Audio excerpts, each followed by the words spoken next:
Good afternoon friends, তোমরা সবাই কেমন আছো? নিশ্চয়ই ভালোই আছো, কিন্তু গরমটা তো ভীষণ পড়ে গেল। ভাবছিলাম কালকে বৃষ্টি হবে, কিন্তু কোথায় আর বৃষ্টি টিষ্টি তো নেই।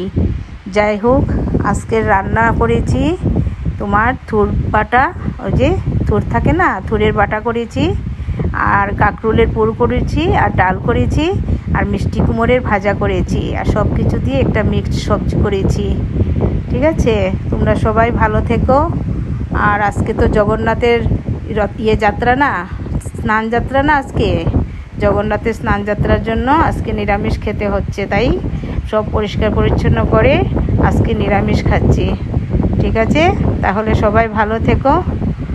আর আমার রান্নার কেমন হচ্ছে না হচ্ছে এগুলো একটু কমেন্ট করে বলবে, তাহলে একটু ভালো লাগবে, তাই না? তাহলে একটু ভালো লাগে আর কি, কমেন্টটা করলে এর চেয়ে বেশি আর কি, বলো? ঠিক আছে, এই গরমে সবাই শরীরের দিকে খেয়াল রাখবে, এটাই হয়েছে আমার কথা আর কি, কারণ আমি নিজেই অসুস্থ হয়ে যাই। Bye bye.